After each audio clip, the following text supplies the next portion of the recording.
My dear students, Varma sir के निष्णात classes के नेक्स्ट वीडियो में फिर आपका स्वागत है।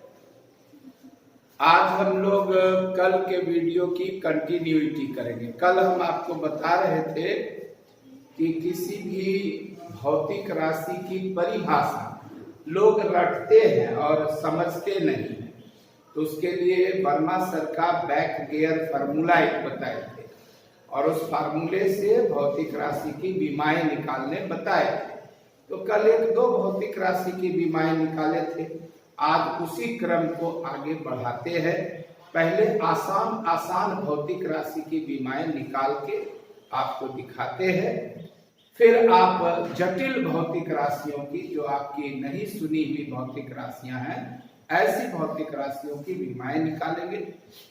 कोई भी चीज पढ़ने के पहले यह जानना जरूरी है कि ऐसा हम क्यों पढ़ते हैं। हमारे पास तो इकाई थी, मात्रक थे, तो फिर विमा की जरूरत क्यों पड़ी। तो आगे के क्लास में हम आपको बताएंगे कि विमा का क्या उपयोग है। अभी हम संक्षेप में बता दें कि आप सब ये बात जानते हैं कि बल की इकाई तो डाइन भी होती है और बल की इकाई न्यूटन भी होती है। जो लोग पुराने लोग हैं, जो लोग पुराने टीचर हैं, वो आपको बताएंगे एफपीएस पद्धति में बल की इकाई पाउंडल भी होती है। पाउंडल, पाउंडल, POUNDAL, पाउंडल। और कार्य की इकाई फुट पाउंडल होती थी। कार्य की इकाई, ऊर्जा के अलग अलग मात्रक थे। जब ऐसा ही सिस्टम आया तो वैज्ञानिकों ने टेक्नोलॉजी लगाया कि क्यों नहीं मूल मात्रक को बेस बनाकर एक ऐसा मात्रक चुना जाए ताकि सभी इकाई में विमा एक हो जाए, डायमेंशन एक हो जाए। तो चाहे आप बल का सीजीएस मात्रक लें या एसआई मात्रक लें या एफपीएस मात्रक लें, बल की विमी इकाई एक होगी क्योंकि उसकी विमा एक होगी और वो होगी mLT-2 और उसकी विमीय इकाई होगी किलोग्राम मीटर पर सेकंड स्क्वायर। एक बात हमेशा दिमाग में रखना है कि भले ही अलग अलग भौतिक राशि की इकाई जो होती है उसमें किसी भौतिक राशि की इकाई अलग अलग पद्धति में अलग अलग हो सकती है, लेकिन विमा एक और केवल एक होती है।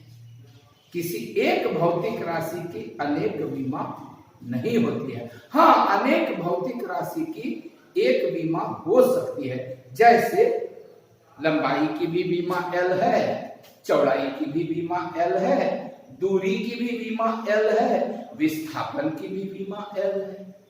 लेकिन एक भौतिक राशि की एक और केवल एक विमा होती है। अतः अद्वितीय होने के कारण इसका उपयोग फिजिक्स में बहुत ब्रॉड सेंस में हुआ, इसलिए विमा हम लोग पढ़ते हैं। चलिए, ये थोड़ा सा आपको हमने बताया कि विमा क्यों पढ़ते हैं, क्या इसकी आवश्यकता है। आगे के क्लास में हम देखेंगे कि इसके क्या उपयोग हैं। आइए आज आपको कल के क्रम को थोड़ा आगे बढ़ाते हैं। मान लीजिए आपका क्वेश्चन एक कॉमन हो गया, तो मान लीजिए ये पहला क्वेश्चन हो गया कि आप बताइए भाई दाब, दाब के बारे में बताइए, दाब की इकाई, दाब की विमा, दाब की विमीय इकाई, दाब की परिभाषा। तो सबसे पहला बैक गियर फार्मूला से है परिभाषा। पहले परिभाषा पर आप चलिए। तो दाब कहते किसको है? प्रेशर। किसको कहते हैं? प्रेशर। तो तुरंत आपके दिमाग में 9th क्लास का एक बात आ जाएगा, एकांक क्षेत्रफल पर, एकांक क्षेत्रफल पर लगते हुए बल को दाब कहते हैं, को दाब कहते हैं। अब देखिए back gear formula, Verma sir का बैक गियर फार्मूला बीजीएफ। आप यहां से चलिए, ये तो है कहते हैं। पहला वर्ड भौतिक राशि का क्या मिला? दाब। तो दाब को लिखिए यहाँ, दाब बराबर का चिन्ह को, ये तो विभक्ति है। फिर वर्ड कौन मिला? बल।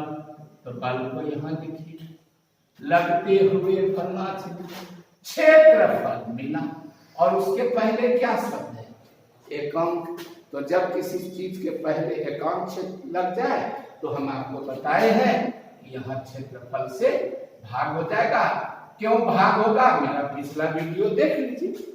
अब इसका संकेत लिखिए। तो प्रेशर का पहला अक्षर P, फोर्स का पहला अक्षर F, A। ये सूत्र हो गया। अब इसकी विमा लिखिए, विमा लिखिए, विमा। तो विमा लिखने का अर्थ है कि बल के पास जाइए और पूछिए कि बल की विमा क्या होती है। तो बल बोलेगा कि पहले तो तुम हमको पढ़े नहीं, सीधे तुम तो दाब कर आ गए। तो आइए दूसरा शॉर्ट क्वेश्चन यहां पढ़ लेते हैं। क्या लगता है? इस शॉर्ट क्वेश्चन का नंबर चेंज कर देंगे। आज यहां शॉर्ट क्वेश्चन नंबर 1 चलते हैं।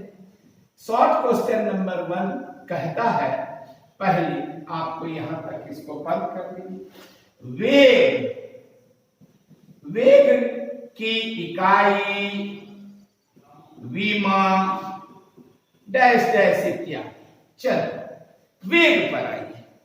तो जो रट्टूमल है वो पराक वेग की परिभाषा लिख देंगे। सर, विस्थापन की दर को वेग कहते हैं। और हमारा पिछला वीडियो देखिए, तो उसमें हमने दिखाया है, बताया है कि दर का माने ही हो जाता है बटे समय। अब विस्थापन की दर, तब विस्थापन बटे समय बराबर क्या हो गया? वेग। तो चलिए बैक गियर फॉर्मूला कहते हैं, ये सब खत्म। वेग स्टार्ट हो गया। शॉर्ट क्वेश्चन नंबर 1 का उत्तर वेग स्टार्ट हो गया। की दर मिला बटे समय दे दीजिए, विस्थापन मिला, विस्थापन बटे समय, यानी v बराबर s बाई टी। चूंकि यह सदिश राशि है अतः वेक्टर रूप में लिख लीजिए। क्लियर? अब वेक्टर हो या स्केलर, विमा क्या होगी? तो विस्थापन यानी दूरी, जिसमें कल बताए हैं फीता लग गया L, घड़ी लग गई T, नीचे गिर गए बेटा, ऊपर उठ गया LT माइनस 1। तो आपको वेग की विमा क्या हो गई? LT minus 1। यहां एक चीज हम बता देना चाहते हैं कि वह वेग हवाई जहाज का हो तो बहुत बड़ा होगा, और चींटी का हो तो बहुत छोटा होगा। तो क्या बहुत बड़ा वेग का बीमा में ये कैपिटल L होगा और चींटी के वेग की बीमा में स्मॉल l होगा? No no never. बीमा बीमा है। यह वेग हवा का हो, पानी का हो, यह वेग हेलीकॉप्टर का हो, हवाई जहाज का हो, यह वेग कुत्ता का हो, चींटी का हो, यह वेग पूरब दिशा में हो, पश्चिम दिशा में हो, इससे कोई फर्क नहीं पड़ता है। वेग की विमा LT-1 होती है। कोई पूछेगा वेग की विमा से क्या समझते हो, तो बताएंगे कि वेग की विमा में लंबाई का घात 1 है, समय का घात -1 है और द्रव्यमान का घात 0 है। वेग की विमा में द्रव्यमान शामिल नहीं है, यही वेग की विमा है। और किसी भी तरह का वेग होगा उसकी विमा ये होगी। लेकिन एक एंगुलर वेग आएगा, कोणीय वेग, देखिएगा उसकी विमा बदल जाएगी, क्योंकि वह सामान्य वेग नहीं होता है। आइए अब आगे चले। शॉर्ट क्वेश्चन नंबर 2, त्वरण के बारे में बताओ है। त्वरण की इकाई, त्वरण की विमा इत्यादि बताइए भाई साहब, इत्यादि डिस्कस करें। तो फिर तुरंत आपके दिमाग में से आ जाएगा, वेग में परिवर्तन की दर को की दर को त्वरण कहते हैं। आप 9th क्लास में खूब इसको याद किए हैं। त्वरण का मतलब होता है वेग का बढ़ना या घटना। बढ़ा तो वेग वर्धन, घटा तो मंदन। तो वेग में परिवर्तन की दर को त्वरण कहते हैं। वर्मा सर का बैक गियर फॉर्मूला पकड़िए तो त्वरण बराबर की दर मिला समय बटे समय। अब वेग में परिवर्तन, वेग में परिवर्तन, वेग में परिवर्तन आपको याद होगा फार्मूला इसका, a बराबर v माइनस यू बटे टी।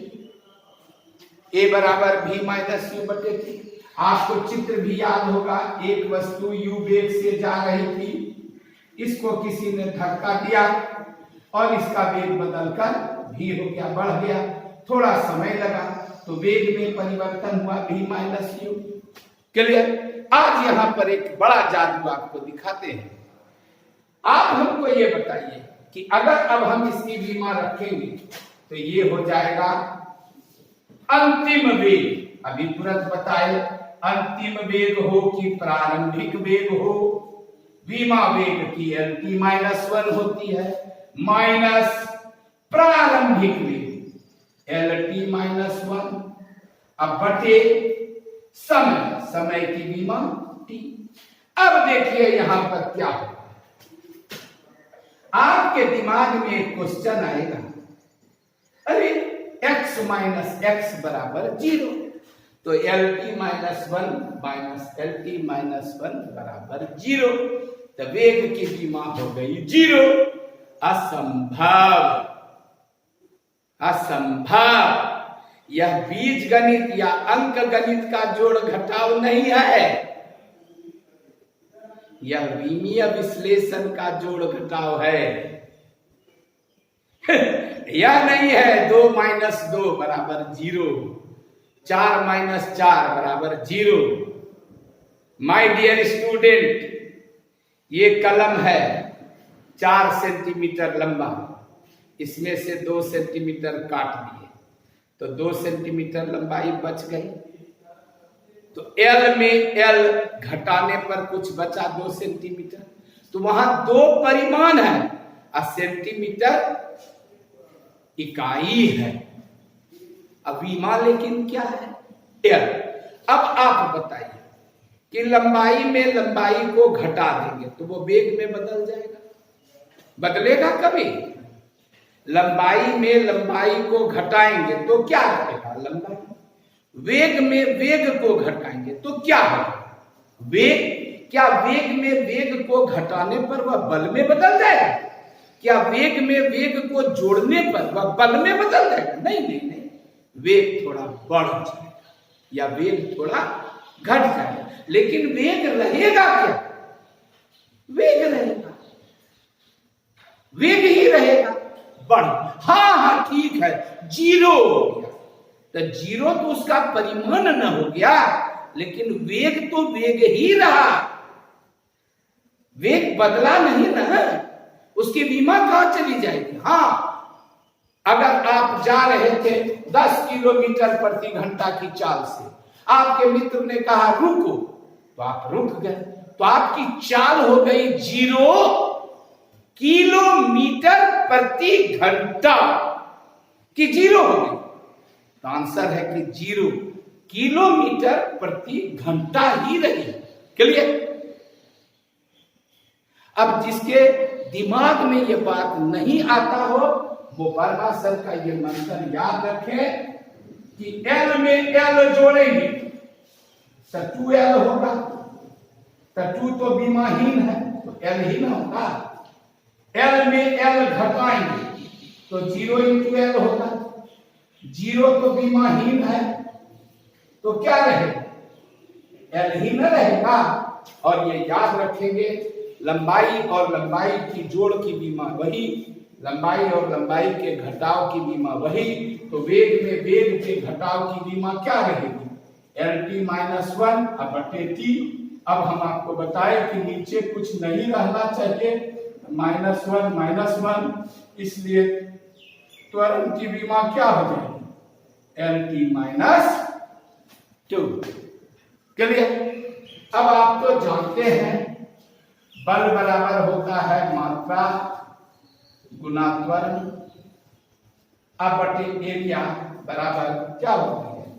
लंबाई गुना चौड़ाई। और एरिया की विमा तो पहले भी निकाल चुके हैं। मात्रा की विमा m, त्वरण की विमा अभी तुरंत निकाले LT-2, लंबाई की विमा L, चौड़ाई की विमा L। एक L कट गया। अब आपको बताए हैं कि नीचे कुछ नहीं रहना चाहिए, तो ये जब पावर ऊपर उठेगा ml-1 और t-2, ये क्या होगा?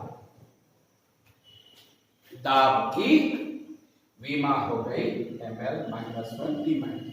इसको अगर हम एक समीकरण बना लें, समीकरण 1 बना लें, तो ये शॉर्ट क्वेश्चन नंबर क्या हो गया? 3 हो गया। तो इसको कहते हैं कि जो समीकरण बना यहां से यहां तक, या जो समीकरण बना, इसी को कहते हैं दाब का विमीय समीकरण। क्या कहते हैं? दाब का विमीय समीकरण इसको कहते हैं। अब रहा सवाल, दाब की इकाई कैसे निकालेंगे सर? दाब की इकाई तो देखिए, अगर आप SI पद्धति में जाते हैं, SI पद्धति, तो आइए बल से पूछिए, तुम्हारी इकाई बोलेगा न्यूटन, क्षेत्रफल तुम्हारी तो बटे मीटर स्क्वायर, मतलब न्यूटन प्रति वर्ग मीटर। अगर CGS पद्धति में जाइएगा, ये बोलेगा डाइन और ये बोलेगा सेंटीमीटर स्क्वायर, तो डाइन पर सेंटीमीटर स्क्वायर। चलिए, अब अगर SI पद्धति में आप एक इकाई निकालना चाहिएगा अलग से, तो इसकी एक प्रसिद्ध इकाई होती है, प्रसिद्ध इकाई, और वह होती है पास्कल। और 1 पास्कल 1 न्यूटन प्रति वर्ग मीटर। तो आप क्या देख रहे हैं साहब? आप देख रहे हैं कि बल दाब की इकाई न्यूटन प्रति वर्ग मीटर, दाब की इकाई डाइन प्रति वर्ग सेंटीमीटर, दाब की इकाई पास्कल भी होती है। तो कई इकाई हो रही है। FPS पद्धति में जाइएगा तो फुट पाउंडल, तो पाउंडल प्रति वर्ग फुट। FPS सिस्टम, चूंकि हम पुराने टीचर हैं, FPS पद्धति में अगर आप जाते, अब तो इसका प्रयोग बंद हो गया है, तो बल की इकाई होती थी पाउंडल, तो ये हो जाएगी पाउंडल प्रति वर्ग फुट प्रति वर्ग। तो इकाई तो अलग अलग, लेकिन अगर आप विमीय इकाई की बात करें, विमीय इकाई अगर आपको कभी परीक्षा में पूछ दे विमीय इकाई, तो आप वर्मा सर का चेला है, डरने का कोई जरूरत नहीं है, इसके पास जाइए, पूछिए, तुम्हारी इकाई बताओ। बोलेगा सर मजाक करते हैं क्या, किलोग्राम होता है। तुम बोलो मीटर होता है, तुम बोलो सेकंड होता है। और बल की विमीय इकाई एक और केवल एक होगी, क्योंकि इसकी विमा एक और केवल एक होगी। तो दाब की विमीय इकाई क्या होगी? किलोग्राम प्रति मीटर प्रति सेकंड स्क्वायर। त्वरण की विमीय इकाई क्या होगी? मीटर प्रति सेकंड स्क्वायर। संयोग ऐसा है कि त्वरण की विमीय इकाई और SI इकाई एक समान है। वेग की विमीय इकाई क्या होगी भाई? तो मीटर प्रति सेकंड। तो वेग की विमीय इकाई और जो वेग की SI इकाई है, ये दोनों भी एक समान है। त्वरण की विमीय इकाई SI इकाई एक समान है, लेकिन दाब की विमीय इकाई अलग है और SI इकाई अलग है। इससे स्पष्ट होता है कि किसी भौतिक राशि की विमीय इकाई, व्यावहारिक इकाई, SI इकाई, CGS इकाई अलग अलग होती है। लेकिन किसी भौतिक राशि को एक और केवल एक विमीय इकाई होती है। जिन लोगों के पास हमारा दिया हुआ प्रिंट आउट नोट है उसमें सिस्टमैटिकली ये सारी चीजों की इकाइयां, सारी चीजों की परिभाषाएं सिस्टमैटिकली निकाल कर दी हुई हैं। सुल्तानगंज और आसपास के बच्चे जो नोट्स से अभी वंचित हैं उन्हें फ्यूचर में नोट्स मिलेगा ही। वो इन इकाइयों के बारे में देखेंगे जब कभी सरकार लॉकडाउन खोलती है, फिर हम आपको, और अगर पहले आप इन चीजों को लेना चाहते हैं तो आप हमसे डिस्टेंस मेंटेन करके, मेरा टेलीफोन नंबर 99-342-86-108 है। बार बार मैं इसको बोलता हूँ, आप हमसे संपर्क करें फोन पर और हमसे आकर मिलकर निःशुल्क यह लाभ ले सकते हैं। अब आप देखिए एक नया चीज, मान लीजिए कोई विद्यार्थी रट्टूमल है, वो रट्टा मारता है, एकदम रट्टा मारकर अब याद कर लेता है। तो याद कर लेता है तो चलिए उससे पूछा गया कैपिटल जी की बीमा बताओ। फटाक इस रट्टूमल ने कह दिया m-1 L³ T-2। इससे पूछा गया कि सुनो तुम ईटा यानी श्यानता गुणांक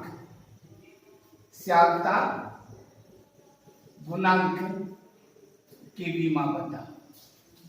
थोड़ा देर तक ये आंख बंद करके मेरी तरह सोचता रहा। इसके दिमाग में चूंकि बहुत सारे भौतिक राशियों की बीमाएं शामिल हैं इसके दिमाग में, अतः यह सोचता रहा और अंत में इसके दिमाग से निकला L-1 T-1। इसको फिर किसी ने पूछा कि पृष्ठ तनाव की बीमा बताओ। दिमाग में इसका सोचता रहा, याद करता रहा और इसकी बीमा निकल गई MT-3। अब यह घर पर भी आया है तो चूंकि यह रट्टूमल है, अतः घर पर भी आने के बाद यह जो है यह समझ रहा है कि पता नहीं सही हुआ कि नहीं हुआ। ये तो हुए रट्टूमल।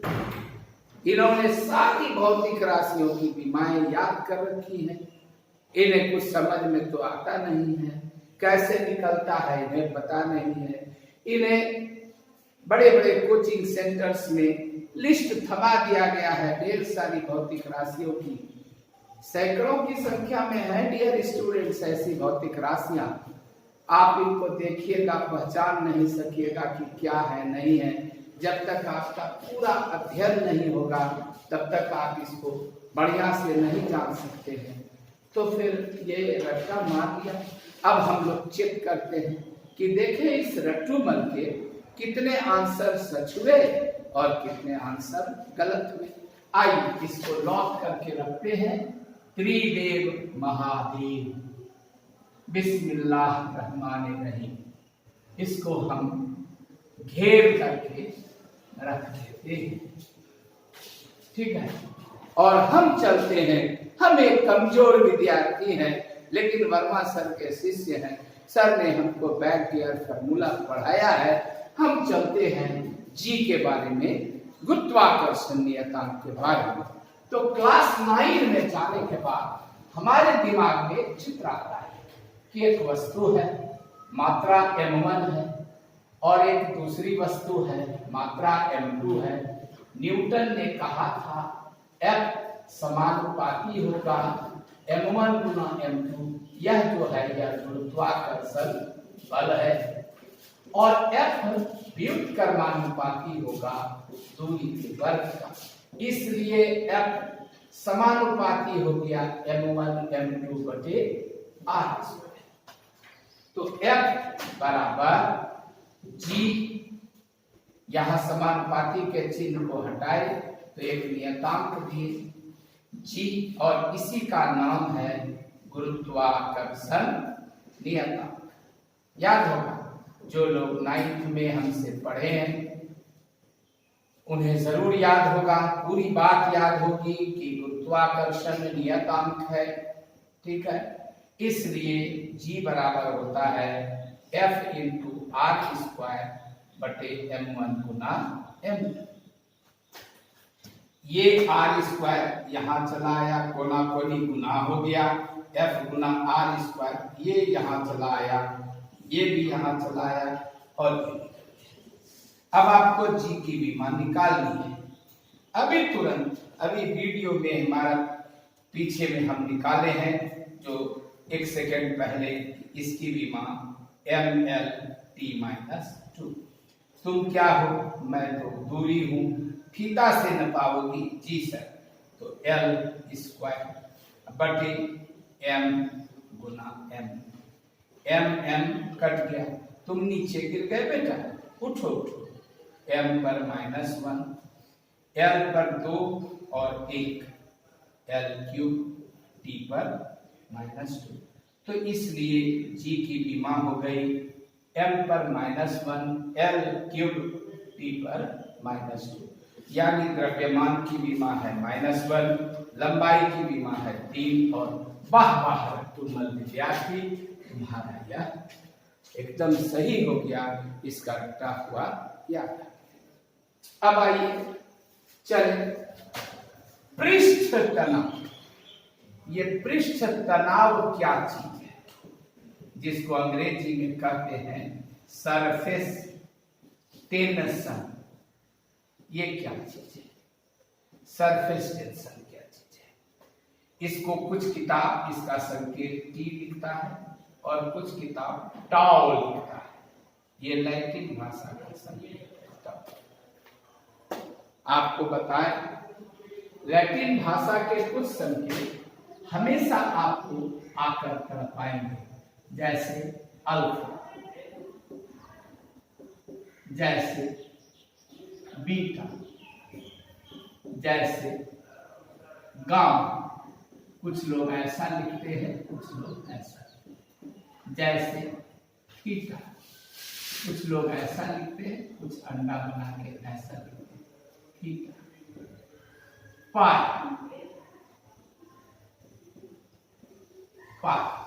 थीटा के बाद आप ईटा लिख सकते हैं, जो कि अभी आया है ईटा लिख सकते हैं इस तरह, जीटा लिख सकते हैं, जीटा लिख सकते हैं। तो अल्फा, बीटा, गामा, थीटा, ईटा, जीटा, पाई लिख सकते हैं, फाई लिख सकते हैं। अच्छा ढंग से ऐसे फाई लिखा जाता है, लोग सब ऐसे भी लिख देते हैं। एक ऐसे रसगुल्ला ऐसा बना दिया, इसे काट फाई लिखा, फाई, तो पाई, फाई, साई, इसको साई बोलते हैं, इसको एक्साई बोलते हैं, एक्साई, इसको लेमडा बोलते हैं, लेमडा बोलते, इसको ओमेगा बोलते हैं, ओमेगा बोलते हैं, इसको म्यू बोलते हैं, म्यू, इसको न्यू बोलते हैं, न्यू, इसको साई बोलते हैं, सिग्मा, सिग्मा, इसको भी सिग्मा बोलते हैं, सिग्मा। लेकिन ये सिग्मा है, जोड़ में लगता है, ये आप मैथमेटिक्स में देखें। ये सब इस तरह का रास्ते में बहुत सारा आपको संकेत मिलेगा। क्लियर? तो आपका सरफेस टेंशन क्या चीज है, इसको हम आपको बताते हैं। अगर आप एक दाढ़ी बनाने वाला ब्रश ले लीजिए, जिसमें सैकड़ों हजारों बाल होते हैं, सैलून में रहता है दाढ़ी बनाने वाला ब्रश। इस ब्रश को आप पानी में डुबाइए, लीटर तक डुबाइए इस ब्रश को पानी में, एक पानी से भरे बर्तन में लीटर तक डुबाइए, तो इसके बाल फैल जाएंगे। और जब आप इसको बाहर निकालिएगा, सरफेस यानी सतह के तक लाइएगा, या भीतर से कहाँ लाना है, बाहर। कहाँ पर भाई, तो सतह पर। सतह को संस्कृत में पृष्ठ कहते हैं। और आपको बताया कि विज्ञान का जन्म संस्कृत से हुआ है, अतः संस्कृत के बहुत सारे शब्द विज्ञान में आते रहते हैं। तो आप कहाँ चले आए, सरफेस पर। आप क्या देखेंगे, इसके बाल आपस में चिपकने लगेंगे। आप घर में यह प्रयोग करें। वर्मा सर हमेशा प्रैक्टिकल करवाते हैं, आपको जानते ही हैं। जो लोग हमारा क्लास किए हैं वो ये बात जानते हैं कि मैं 7th क्लास से ही निःशुल्क पढ़ाता हूँ, एकदम खुलेआम अनाउंसमेंट करके पढ़ाता हूँ। 7, 8, 9, 10 साइंस हमारे यहाँ निःशुल्क पढ़ाया जाता है मेरे द्वारा, हर एक दिन 1 घंटा। अभी भगवान की कृपा से लॉकडाउन के कारण सब बंद है, लेकिन जब कभी सरकार का आदेश होगा और मैं जीवित रहा तो जिंदगी के अंतिम सांस तक, जब तक परम पिता परमेश्वर मुझे शक्ति देंगे, मैं इस वीडियो से अनाउंस करता हूं कि मैं निःशुल्क पढ़ाता ही रहूंगा साइंस, और बताता रहूंगा विद्यार्थी को कि साइंस पढ़ने का मतलब है प्रैक्टिकल करना। आप अपने घर की माताओं को, बहनों को, किसी को भी गंगा नदी में कभी स्नान करते हुए उन्हें देखें, उनके अगर बाल खुले हुए हैं, वो जब डुबकी लगाती हैं तो उनके बाल भीतर में फैल जाते हैं। आप उनसे पूछिए, और जब वो ऊपर की ओर निकलती हैं तो सारे बाल क्या होते हैं, सिकुड़ जाते हैं। दाढ़ी बनाने वाले ब्रश को पानी में डालिए, उसके बाल फैल जाते हैं, और जब आप बाहर की ओर निकालिएगा तो उसके बाल क्या होंगे, सिकुड़ेंगे। तो ये सिकुड़ने के लिए जो बल लगता है सरफेस पर, उसी बल को पृष्ठ तनाव बल कहते हैं।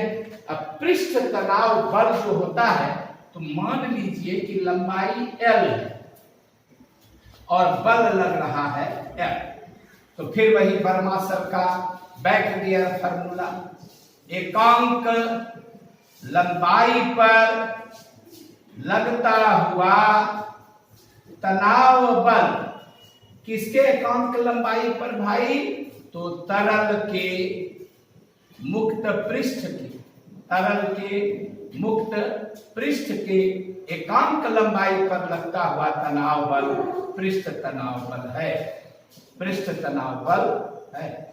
तो चलिए भाई, चलिए बैक गियर फार्मूला, पृष्ठ तनाव बल बराबर तनाव बल, तो यहां लिखिए तनाव बल बटे एकांक लंबाई, तो यहां लिखिए लंबाई।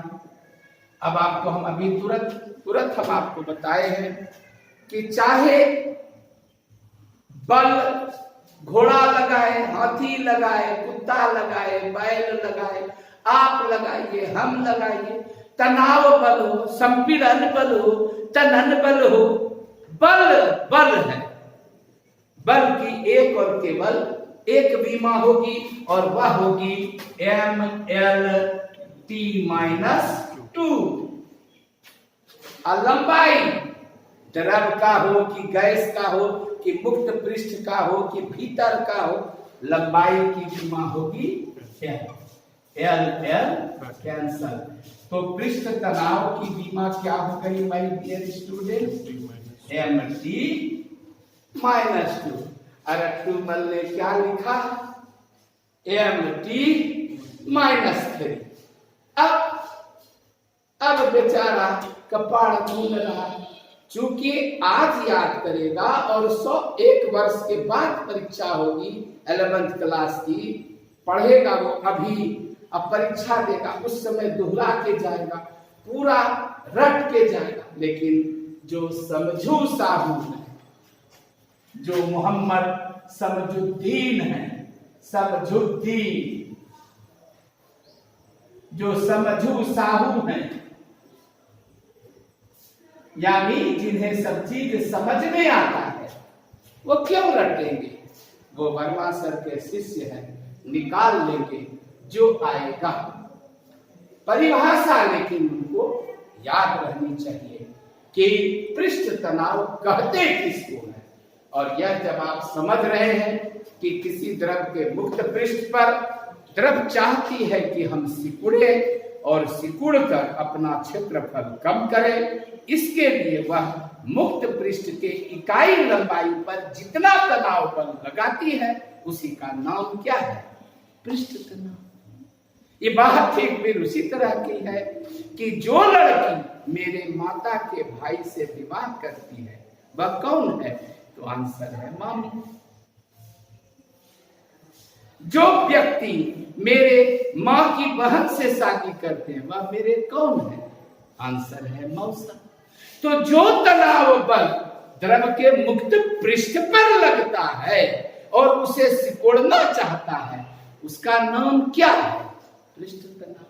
और उसका मान कैसे निकलेगा? तो इकाई लंबाई पर लगता हुआ तनाव बल।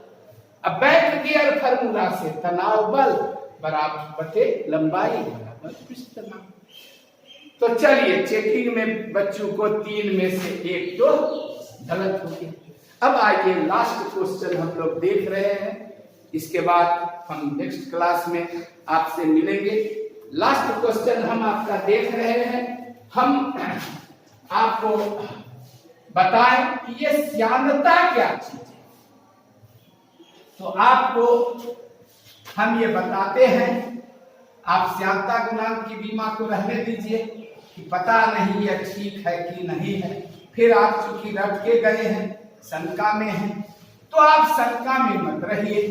आप देखिए साहब, आप जानिए कि श्यानता गुणांक क्या है।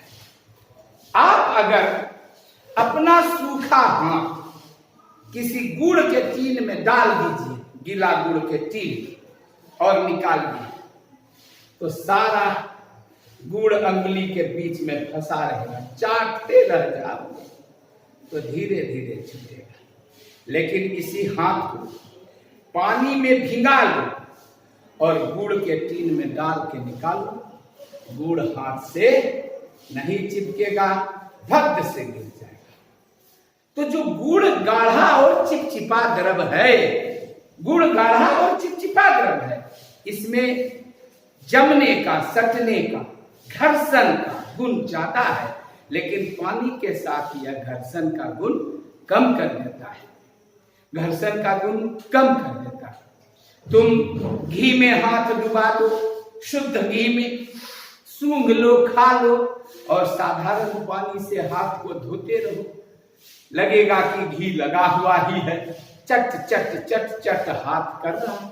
लेकिन साबुन से धोगे तो साबुन इसका शत्रु है और इसको समाप्त कर देगा। तो ये गाढ़े द्रव का जो गुण होता है, इस गाढ़े द्रव को, चिपचिपे द्रव को श्यान द्रव कहते हैं।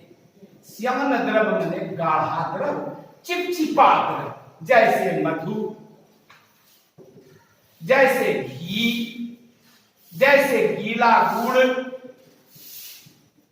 जैसे अंडी का तेल, ये सब तारपीन का तेल, मिस्त्री सबको काम करते देखे होंगे, मोबिल, ये सब गाढ़ा चिपचिपा द्रव है।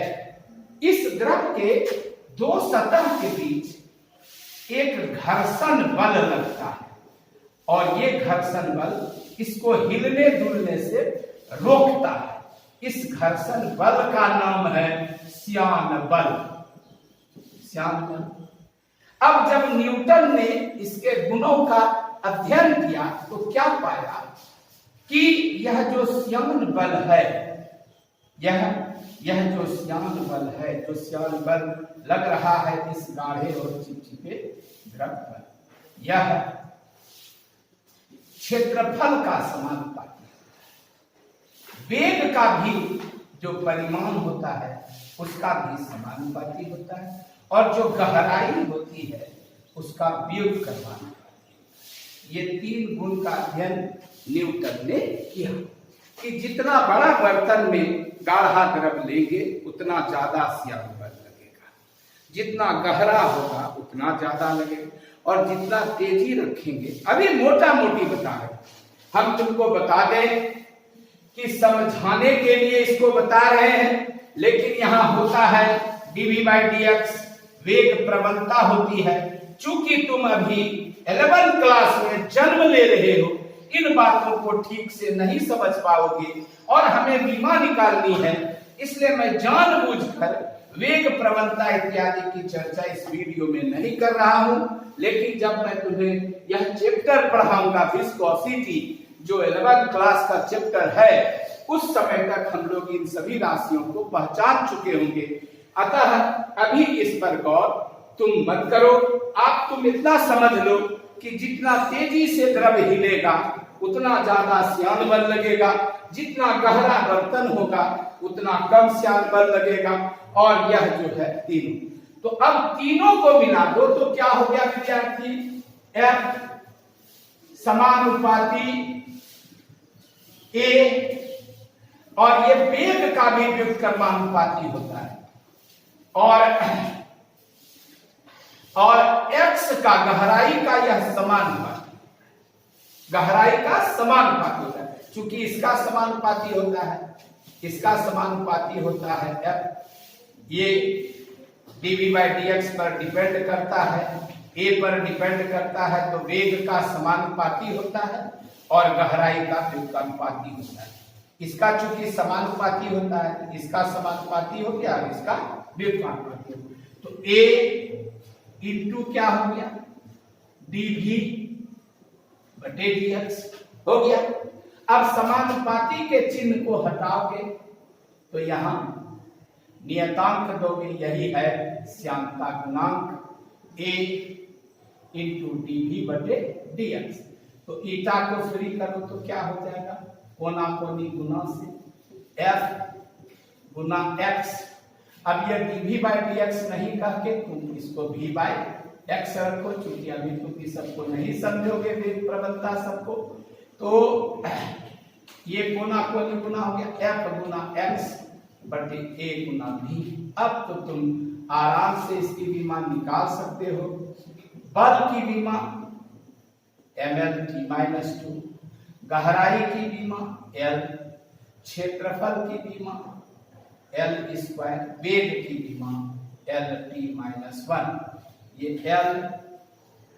l कट गया, m l पर पावर 1-2, यहाँ 1 बचा, यहाँ 2 बचा, t पर पावर -2 + 1, तो क्या हो गया? m l पर -1, t पर -1। तो ये रट्टूमल का ये भी सही हो गया। लेकिन अगर कहीं वह रटने के समय यहाँ पर +1 लिख देता, चूंकि वो रट रहा है, वो यहाँ पर -1 भुला जाता है, ऐसा लिख देता, तो उसका आंसर क्या हो जाता?